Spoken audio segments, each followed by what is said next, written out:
My name is Gordon Kessler, and the name of my firm is Gordon and Johnson Design, and we're located in Amelia Island, Florida. How long have you had your firm? We've had our firm for 9 years now. We launched it in 2014. Why did you start your own firm?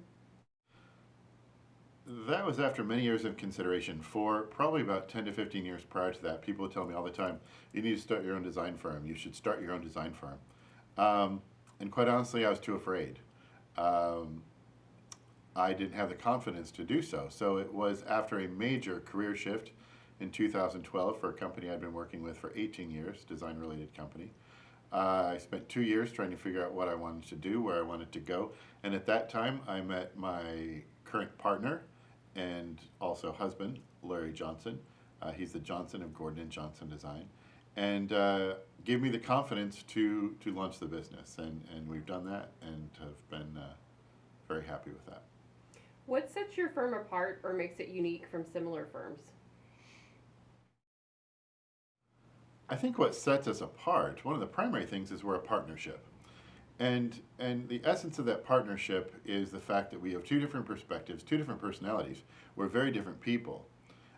That being said, we are both focused on the design side of the business. So it's not as if one of us has an accounting background and the other has a design background. So we're both focused on design, and we both handle the business of the company.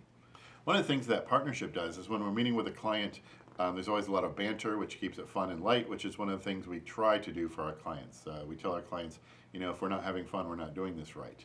It should not be all drudgery and trudgery. We are not making earth-shattering or world-changing decisions. What we find is that between the two of us, one of us will typically click a little better with any given client. And based on that, one of us may take the lead. It also may depend on the nature of the project. So Larry tends to prefer smaller projects where we can kind of get in and out, and I tend to like projects that are a little more in depth, typically more extensive remodels, and then new construction, new home builds as well. So, what is your niche? My niche is probably developing very deep and long-lasting relationships. I've always had a very innate sense about people. I'm able to read their body language extremely well. Very subtle cues and things that aren't necessarily articulated in a conversation. Um, I think that what it allows me to do is understand what they sense, what they feel, and what they think. And then when we take all that, we're able to transpose that into kind of like a brand for that client. And we take that brand, and again, I think this is another thing that I'm personally good at, is we can take that brand and we can thread it through the entire project. So we've got that coming from the top to the bottom, and everything speaks to the brand of that project. So, you might start off what you might call a design brief, but actually it's a little more extensive, and it's really is everything. So everything about this relates to the project, and that's whether we're just doing interiors or whether we're doing a complete project, which might be landscaping, as well as exteriors, as well as all of the styling for the entire project if it's a new build. Please tell us about the organization and management of your firm. What is the business structure? We are an LLC, Limited Liability Corporation, and we chose that at the time because it quite honestly is the most friendly type of structure for a small business. It's extremely common in our field to do that, and it served us well. In turn, when we file, or our filing status is we file as an S corporation. What is the organizational structure of your firm? Larry and I are both equal business partners. Larry serves as president, I serve as CEO, and we both serve as the principal design leads. Do you complete all of the work yourself, or do you have employees, interns, subcontractors, etc.? When we started, we did everything. And now our team consists of a business and operations manager. We also have a senior designer, a junior designer.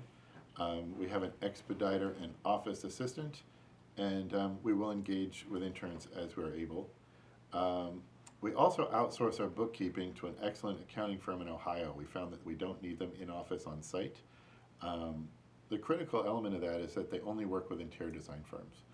And they also use the interior design management software that we use.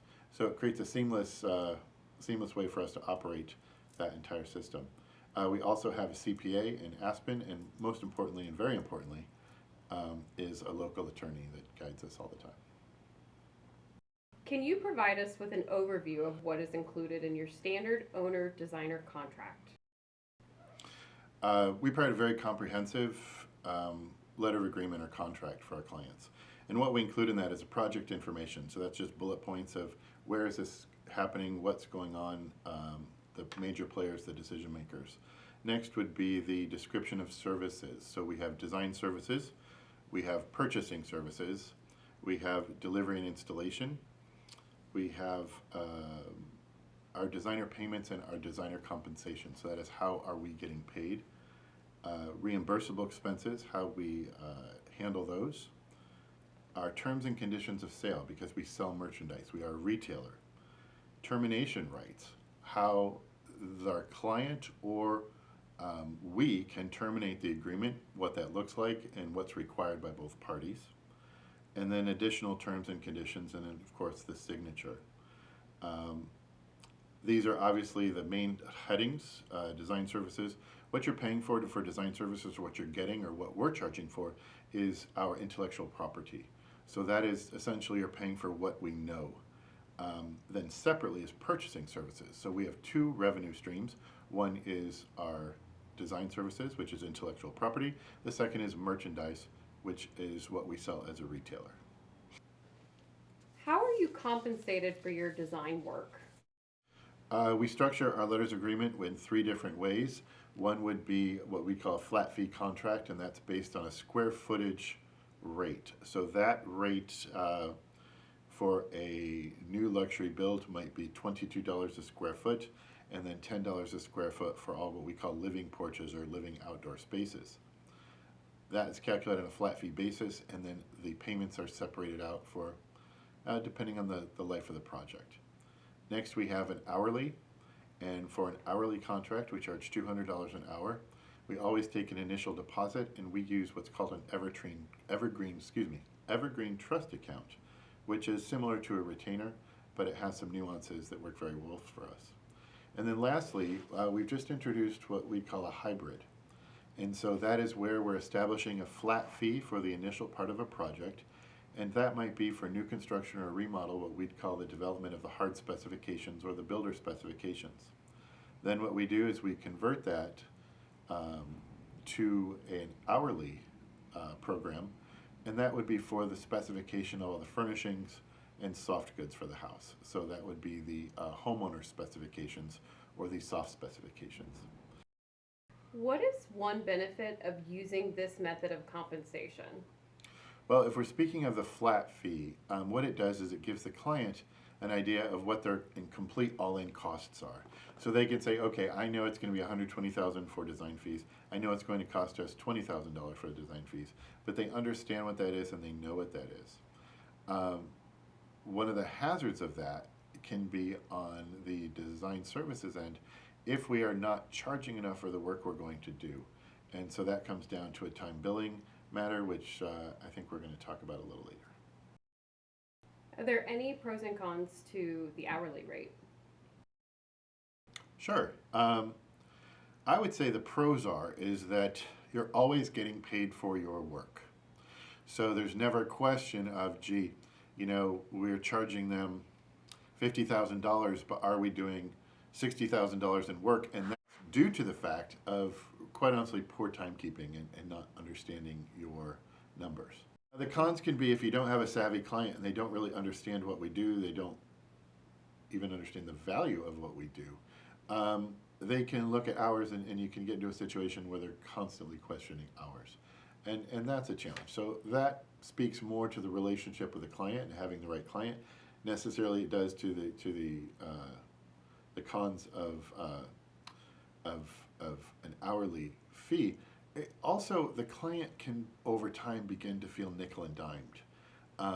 So what happens is, you're always going to them for money. You're going for them for money to purchase their window treatments. You're going to them for money for reimbursables for the things that you purchased on their behalf, services perhaps, or we'll do things like buy golf carts for our clients. We really offer full service.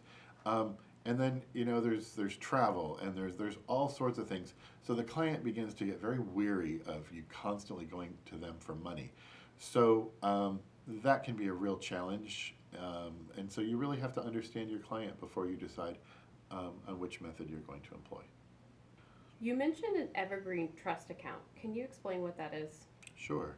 The Evergreen Trust. So whenever we're doing hourly work, we require what we call an Evergreen Trust account, which is really a nice way to say Evergreen Retainer, and I'll explain the Evergreen portion. So, for example, the smallest contract we'll do, we require a $40,000 minimum purchase, which we can talk about, and then we require an upfront deposit of $8,000, equivalent to 40 hours. We take that $8,000 and it goes into an account of hours specifically for these deposits, and basically it resides there until the end of the project. So we're going to take that $8,000, and every month what we're going to do is we're going to invoice them for all of their expenses. So that might be hourlies, that might be reimbursables, any non-merchandise expenses, and we deduct it from that retainer. So let's say their expenses for any given month is $2,500. We're going to deduct it from the $8,000, and that's going to leave a balance of $5,500 on that retainer. In essence, we're paid. We just got paid as soon as we invoice and we take those funds, and then they owe us that $2,500, and that goes back in. So we're invoicing them to replace those funds, so we're never chasing money. We started implementing that at the beginning of 2023. It's been extremely effective.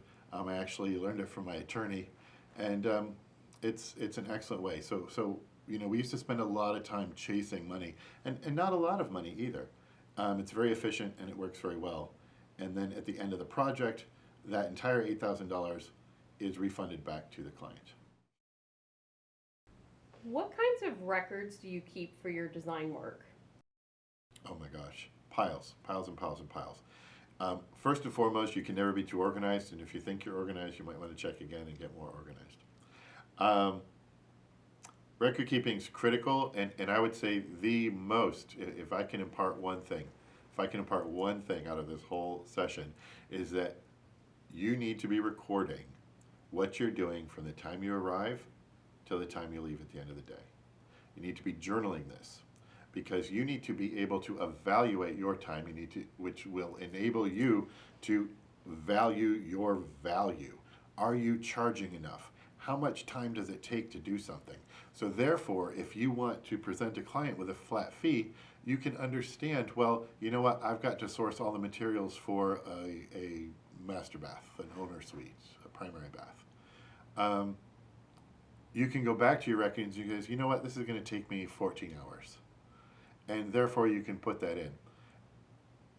Conversely, if you are engaged in a flat fee agreement, you can look and see, well, I spent this much time, or you can actually budget your time.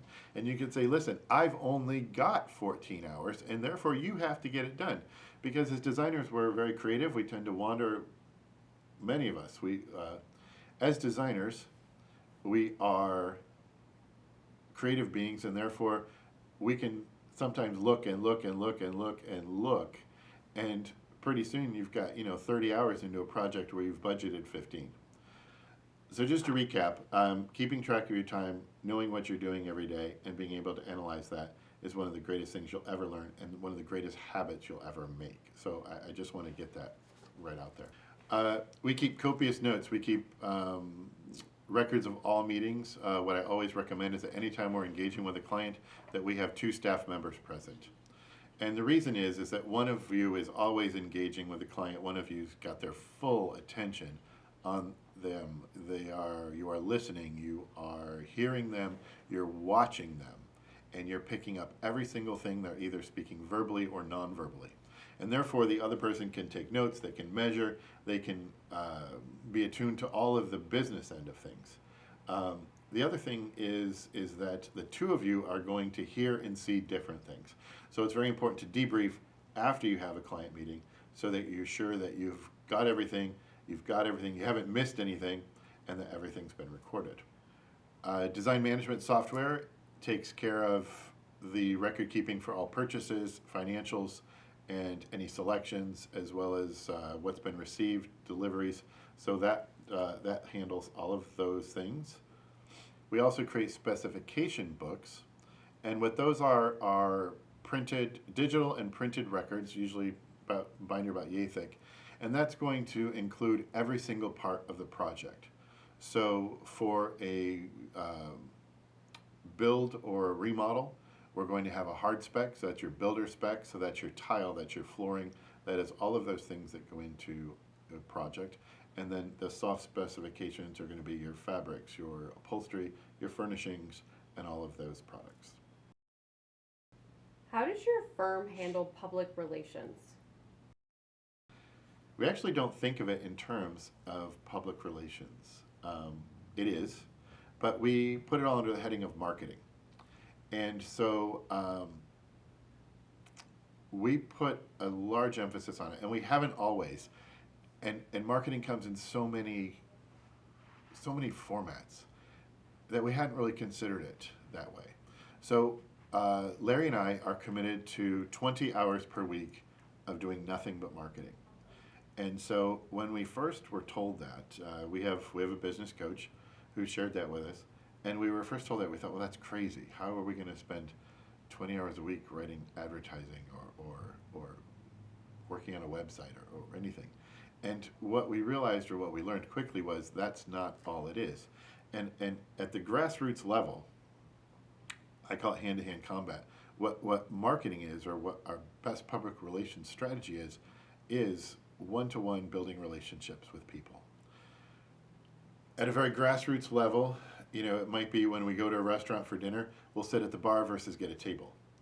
We're not necessarily bar folks, but what we find is we go to a bar, if we're going to a nice restaurant, inevitably we will meet someone, we will engage with them, and we'll have a conversation about what we do, and they're typically always fascinated with what we do, and we'll end up handing out a card or two, and you just never know when that's going to come around. Who knows who needs something, oh, by the way, and it always comes down to, hey, I met these really nice guys. That's really typically what it comes around to. That's what gets you in the door. Hey, I met these really nice people. They seem very intelligent. And so what it does in a very casual atmosphere, it allows us to shine. It goes back to the fact that we have this partnership. So, you have the two of us and two different personalities. So I would say that at the very foundation of it, that's where it starts. Moving up from there, networking in any form. So again, when we talk about marketing, I never thought about this way before, but let's say we're having a network event. We recently had one in Amelia Island where our local stone yard, UMI Stone, hosted an event at Mokama Brewery. I had it on the calendar. They reached out to us and said, please come, please come, please come. We're very close friends with someone there. And so I had it on the calendar and popped up on my calendar. I thought, oh, gosh, I got to go to this. So I called the office. I said, listen, I'm going to be 15 minutes and I'm going to be back.